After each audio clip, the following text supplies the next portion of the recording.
율법과 복음이라는 것이 복음은 죄를 깨닫게 하고요.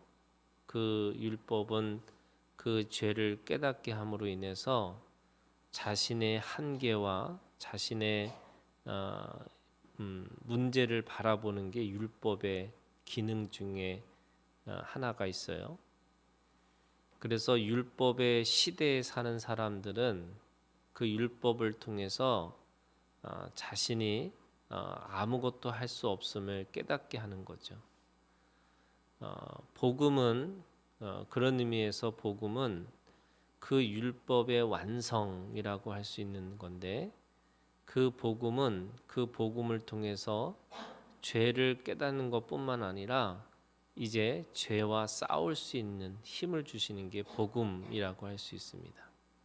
그래서 율법과 복음의 이 두 가지가 이 상반된 것 같지만 사실은 그 두 가지가 함께 있어야지만 온전한 하나님의 뜻과 소원과 목적을 이루고 살아갈 수가 있는 거죠.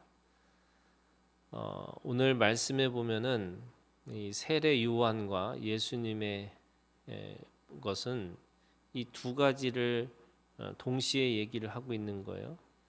율법의 상징으로서 세례 요한과 복음의 상징으로서의 예수님이 있습니다.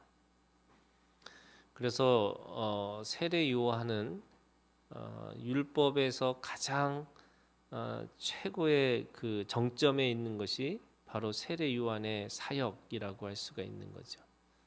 그래서 그 세례 요한의 이 사역의 목적이 뭐냐면 자신이 누구인지를 정확하게 아는데 내가 하나님으로부터 죄인이었구나라고 하는 것을 깨닫게 하는 겁니다. 그것이 세례 요한의 가장 중요한 이 사역의 목적이라고 할 수가 있는 거죠. 반면에 예수님의 복음이라고 하는 것은 그 복음을 통해서 회복을 말하고 그 복음을 통해서 소망을 품게 하고 그 복음을 통해서 바로 하나님의 나라를 이루고 살아갈 수 있도록 말씀하고 있는 거죠. 오늘 이 헤롯의 결혼의 문제를 가지고 문제 제기를 했던 세례 요한이 감옥에 갇혀서 예수님의 이야기를 듣습니다.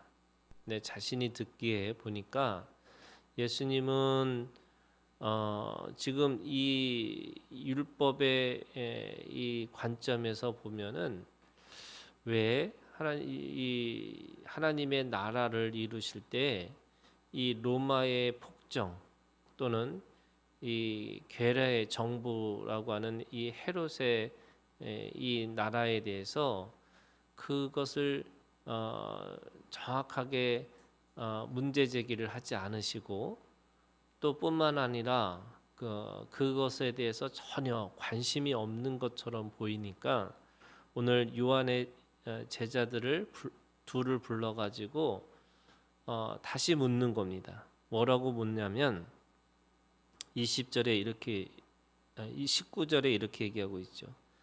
오실 그이가 당신이오니까 우리가 다른 일을 기다리오리까 라고 묻는 겁니다. 그러니까 세례 요한의 관점에서 보면은 그 관점이라는 건 율법의 관점이에요. 그 율법의 관점에서는 어떤 것도 이 문제를 제기하고 그 죄를 회개케 하고 그래서 죄를 회개케 함으로 해서 돌아서게 해야 되는 그 사역의 정점이 예수님이라고 생각했는데 왜 예수님은 오늘 스스로 말씀하시기도 34절에 이렇게 얘기하는 거죠. 인자는 와서 먹고 마심에 너희 말이 보라 먹기를 탐하고 포도주를 즐기는 사람이요 세리와 죄인의 친구로다. 그러니까 예수님은 이 열성적인 이 로마로부터 또는 헤롯의 정부에 대해서 그것에 대해서 비판하거나 또 그것에 대해서 하나님의 나라를 세우는 어떤 과정을 말씀하시는 게 아니라 세례 요한의 눈에 볼 때는 먹고 마시고 그리고 오히려 세리와 죄인들의 친구로서 그렇게 위로하고 또 격려하는 것으로만 보이는 거죠. 그래서 세례 요한이 이 두 제자를 불러가지고 정말 우리가 기다려야 할 사람이 당신입니까? 아니면 또 다른 사람을 기다려야 됩니까? 이렇게 얘기합니다. 그때 예수님이 뭐라고 말씀하시냐면 21절에 마침 그때 예수께서 질병과 고통과 및 악기 들린 자를 많이 고치시며 또 많은 맹인을 보게 하신지라. 22절 예수께서 대답하여 이르시되 너희가 가서 보고 들은 것을 요한에게 알리되 맹인이 보며 못 걷는 사람이 걸으며 나병 환자가 깨끗함을 받으며 귀 먹은 사람이 들으며 죽은 자가 살아나며 가난한 자에게 복음이 전파된대 하라. 바로 이사야 선지자가 하나님의 나라에 대한 메시지를 전하는 그 메시지를 그대로 전하라 이렇게 얘기를 하시는 거죠. 이 말은 예수님은 지금 당장에 있는 이 정치 권력과 사람들의 문제를 이 비판하러 오시는 것이 아니라 바로 근본적이고 근원적인 하나님의 나라를 이루려고 이 땅에 오셨다라고 말씀하고 있는 겁니다. 그래서 복음이라고 하는 것은 이 복음은 혈과 육의 싸움이 아니라 바로 영적인 싸움을 얘기하시는 거고, 그래서 이 영적인 싸움에서 바로 이 땅에 하나님의 나라를 세운다는 것이 결국에는 누구를 죽이고 누구를 반대하고 누구를 대적하는 것이 아니고 오히려 그 속에서 하나님의 것을 회복시키고 또 잘못된 것을 고치시고 치유하시고 또 그걸 통해서 하나님의 뜻과 소원과 목적을 이루는 그 하나님의 나라를 세우는 것이 바로 예수님의 뜻이라고 말씀하고 있는 겁니다. 그러면서 23절 누구든지 나로 말미암아 실족하지 아니하는 자는 복이 있도다.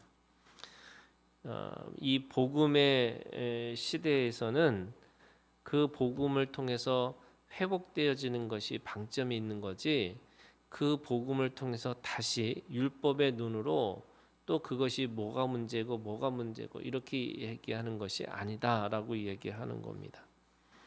그러면서 요한에 대한 이야기를 하세요. 요한은 사람들에게 얘기합니다. 너희가 무엇을 보려고 광야에 나갔더냐?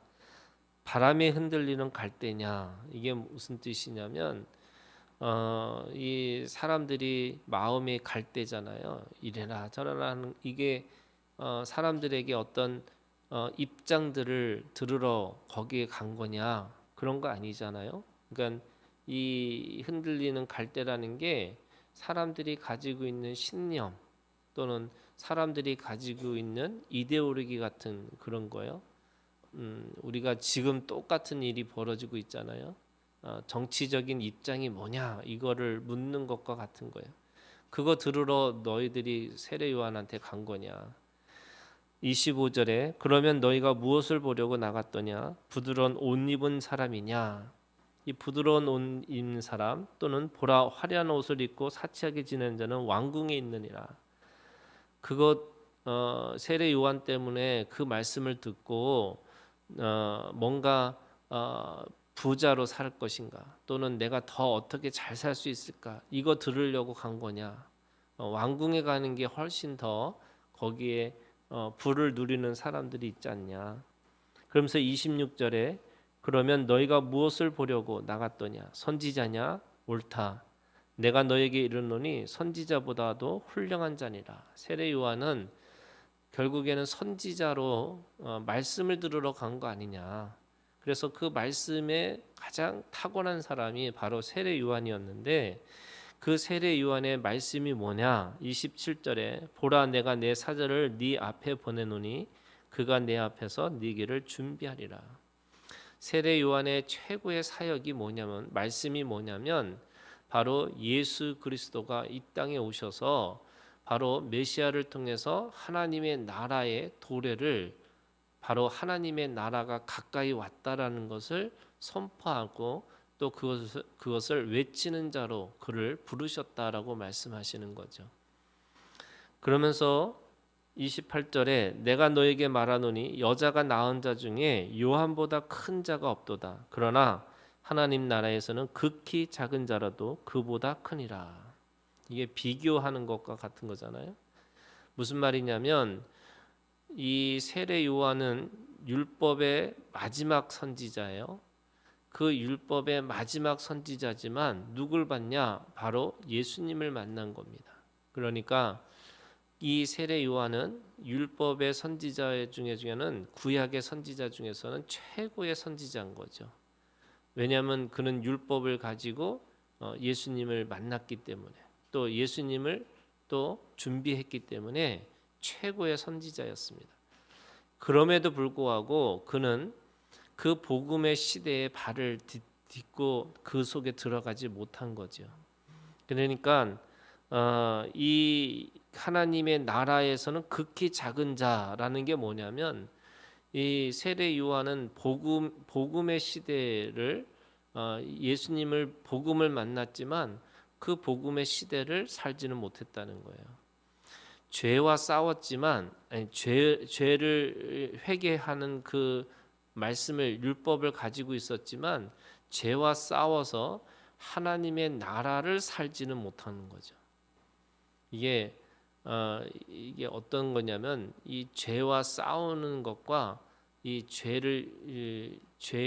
내가 죄를 벗어나는 것과 이 두 가지가 사실은 다른 거예요.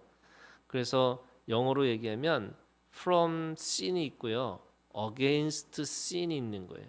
그러니까 이 율법은 내가 죄라고 하는 것을 깨닫기 때문에 그 죄인이기 때문에 죄로부터 어떻게 떠날까라고 하는 from sin으로만 사는 건데, 내가 복음 가운데 살면 그게 against sin이라고 하는 죄와 싸우고 그 죄와 싸움으로 인해서 하나님의 나라를 지금 이곳에서 내가 살아낼 수가 있다는 겁니다.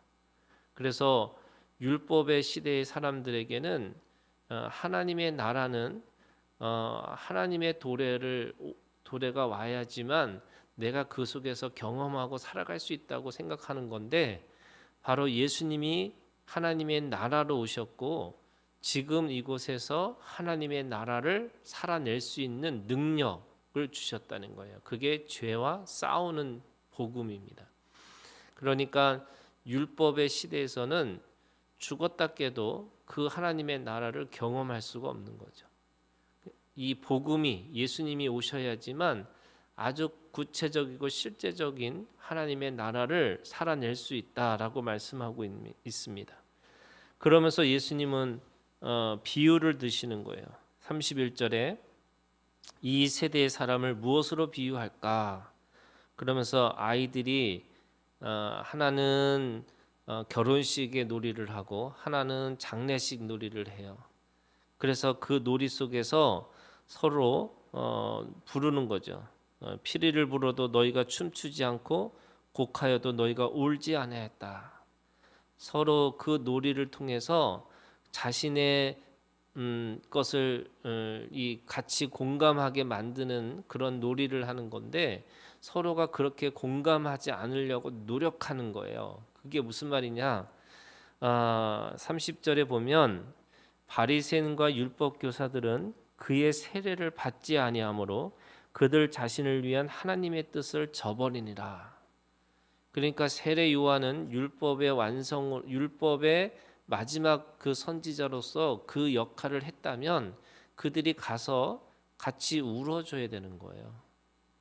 그게 그 바리새인들과 율법 교사들이 해야 될 일인 거죠. 그러면 예수님이 오셔서 예수님의 복음을 전할 때 이 바리새인들과 율법 교사들은 똑같이 이제는 그 함께 춤추고 함께 기뻐할 수 있는 거죠. 예수님이 오셨을 때. 그런데 이들은 세례 요한 때도 은혜를 못 받고 또 예수님 때도 은혜를 못 받는 거예요. 그게 지금 33절에서 얘기하는 겁니다. 세례 요한이 와서 떡도 먹지 아니하며 포도주도 마시지 아니하매 너희 말이 귀신 들렸다 이렇게 얘기해요. 그러니까 세례 요한을 이 율법주의의 눈으로 뭐라 그러냐면 이 아무것도 먹지 않는 이 세례 요한에 대해서 귀신이 들린 거 아니냐 이렇게 얘기하는 거예요. 그런데 또 예수님은 또 와서 같이 즐겁고 기뻐하고 그 복음을 통해서 이 하나님의 나라를 선포할 때 같이 기뻐해야 되는데 또 뭐라 그러냐면 그들은 이 먹기를 탐한다고 포도주를 즐긴다고 그리고 세리와 죄인의 친구라고 이렇게 얘기하는 거죠. 그러니까 이 고골해도 같이 울지도 않고 또 같이 피리를 불어도 같이 춤추지 않는 그들이 그 시대에 그렇게 함께 공감하지 못하는 자들로 나타난 겁니다.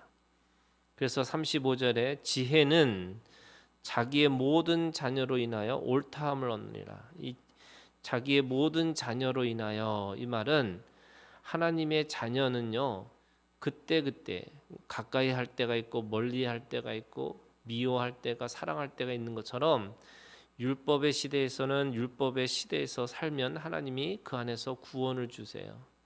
또 복음의 시대 속에서는 그 복음으로 살아야지 하나님께서 그 안에서 구원을 주시는 거죠.